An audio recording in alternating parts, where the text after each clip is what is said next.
Hi friends, welcome to Amarthi's kitchen. இன்னைக்கு நம்ம வீடியோவில் பார்க்க போகிறது ஒரு சிம்பிளான மசாலா பிரெட் டோஸ்ட் ரெசிபி தான். எப்படி செய்யலான்ட்டு வாங்க வீடியோக்குள்ளே பார்க்கலாம். ஓகே ஃப்ரெண்ட்ஸ், இன்னைக்கு நம்ம மசாலா பிரெட் டோஸ்ட் எப்படி பண்ணலான்னு பார்க்கலாம். அதுக்கு தேவையான இன்க்ரீடியன்ட் சொல்லிடுறேன். கடலை மாவு ஒரு கப் எடுத்து வச்சுருக்கேன்.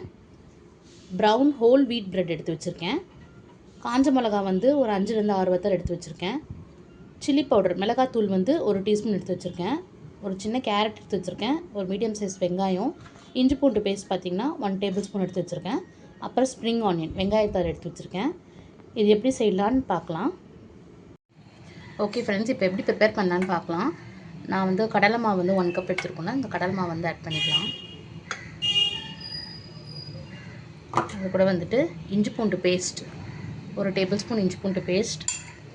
அப்புறம் இங்கே பார்த்தீங்கன்னா வெங்காயம் பொடி பொடி நறுக்கி வச்சுருக்கேன். காஞ்ச மிளகா சின்னதாக ரவுண்டாக கட் பண்ணி வச்சுருக்கேன். கேரட் துருவி வச்சுருக்கேன். இது எல்லாத்தையும் ஆட் பண்ணலாம்.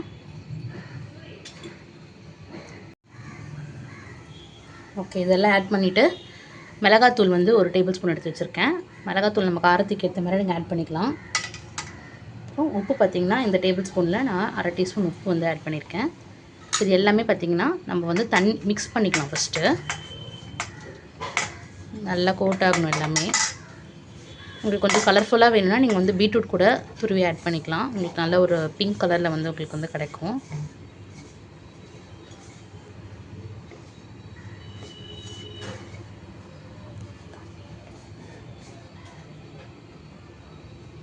ஓகே, இப்போ எல்லாம் மிக்ஸ் பண்ணியாச்சு. ட்ரை இன்க்ரீடியன்ஸ் எல்லாம் மிக்ஸ் பண்ணியாச்சு. இப்போ நம்ம தண்ணி போட்டு இது ஒரு liquid consistency, so semi liquid கன்சிஸ்டன்சிக்கு நம்ம கொண்டு வரணும். ரொம்பவும் திக்காக இருக்கக்கூடாது, ரொம்பவும் தண்ணியாக இருக்கக்கூடாது, மீடியமாக இருக்கணும். ஓகே, ஸோ நம்ம இது எப்படி ப்ரிப்பேர் பண்ணலான்னு பார்க்கலாம். ஸோ நான் ப்ரிப்பேர் பண்ண மிக்சர் எடுத்து வச்சுருக்கேன். அப்புறம் ப்ரெட் இருக்குது, brown bread, whole wheat brown bread. அப்புறம் ஆயில் எடுத்து வச்சுருக்கேன். ஸோ ஆயில் கொஞ்சம் லைட்டாக ஆட் பண்ணிக்கலாம். கீ ஆர் பட்டர் உங்கள் ப்ரிஃபரன்ஸ்க்கு நீங்கள் ஆட் பண்ணிக்கலாம். ஆயில் கொஞ்சமாக ஸ்ப்ரெட் பண்ணிவிட்டு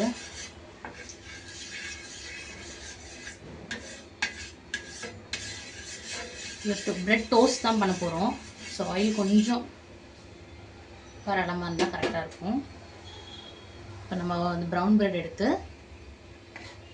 இந்த பேஸ்ட்டில் வைக்க போகிறோம். இந்த பேஸ்ட் பார்த்திங்கன்னா ரொம்ப திக்காகவும் இல்லை, ரொம்ப தண்ணியாகவும் இல்லை, கரெக்டாக பிரெட் கோட் ஆகிற அளவுக்கு தான் இந்த மிக்ஸ்சர் இருக்குது.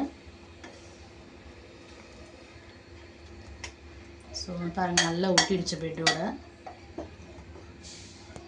இதை எடுத்து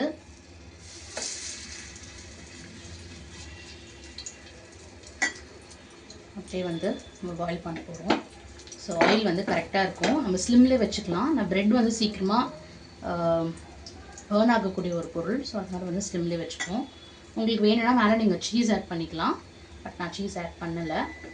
சீஸ் ஆட் பண்ணிங்கன்னா இன்னும் கொஞ்சம் சீஸியாக நல்லா ஜூஸியாக இருக்கும். ஓகே, ஸோ பார்த்திங்கன்னா ஒரு 2 மினிட்ஸ் குக் பண்ணியிருக்கோம். பார்த்தீங்கன்னா அந்த ஆயில் அப்சர்வ் ஆகிடும் ப்ரெட்டில். நம்ம நிறைய ஆயில் ஆட் பண்ண மாதிரி தெரியும் ஸ்டார்டிங்கில், பட் அது அப்சர்வ் ஆகிடும். ஸோ நம்ம இதை டர்ன் பண்ணிடலாம். ஒரு 2 to 3 மினிட்ஸ் நல்லா இது வேகணும். உங்களுக்கு கடலை மாவு வேண்டான்னா நீங்கள் கோதுமை மாவு கூட ஆட் பண்ணலாம். ஆனால் கோதுமை மாவு ஆட் பண்ண போகிறீங்கன்னா நீங்கள் ஒயிட் பிரெட் இல்லைனா சாண்ட்விச் பிரெட், மில்க் பிரெட் இருக்கு இல்லையா, அது யூஸ் பண்ணிங்கன்னா நல்லாயிருக்கும். பிகாஸ் நான் ஆல்ரெடி நான் கோதுமை பிரெட்டு ஹோல் வீட் பிரெட் எடுத்துருக்கனால தான் நான் கடலை மாவு ஆட் பண்ணியிருக்கேன். நம்ம இஞ்சி பூண்டு பேஸ்ட் போட்டிருக்கோம். உங்களுக்கு வேணும்னா நீங்கள் பெருங்காயம் கூட ஆட் பண்ணிக்கலாம். ஓகே ஃப்ரெண்ட்ஸ், ஒரு 2 சைடுமே நல்லா குக் ஆகிடுச்சு. ஒரு 2 to 3 மினிட்ஸ் தான்.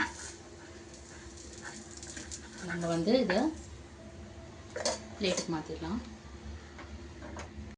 ஓகே ஃப்ரெண்ட்ஸ், நம்ம மசாலா பிரெட் டோஸ்ட் ரெடி ஆகிடுச்சு.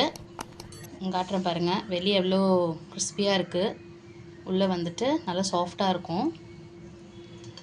ஓகே, ஸோ நான் டொமேட்டோ கெச்சப் வச்சுருக்கேன் சைடில் வச்சு சாப்பிட்றதுக்கு. நீங்கள் மயோனைஸ் கூட டிப் பண்ணி சாப்பிட்டுக்கலாம். இது ரொம்ப சிம்பிள் ரெசிபி. நீங்கள் பிரேக்ஃபாஸ்ட்டுக்கு ட்ரை பண்ணலாம், ஈவினிங் ஸ்நாக்ஸ் ரெசிபிக்கு ட்ரை பண்ணலாம். நீங்கள் பார்த்துருப்பீங்க, ரொம்ப கம்மி இன்க்ரீடியன்ஸ் தான். ப்ரிப்பரேஷன் டைம் கூட பார்த்திங்கன்னா ஒரு 5 to 10 மினிட்ஸ்க்குள்ளே நீங்கள் இன்க்ரீடியன்ஸ் ரெடி பண்ணிட்டீங்கன்னா ஈஸியாக ப்ரிப்பேர் பண்ணிடலாம். ஓகே ஃப்ரெண்ட்ஸ், நெக்ஸ்ட் வீடியோவில் உங்களை நான் மீட் பண்ணுறேன். மறக்காமல் இந்த வீடியோஸை லைக் பண்ணுங்கள், ஷேர் பண்ணுங்கள் அண்ட் சப்போர்ட் பண்ணுங்கள். பாய்.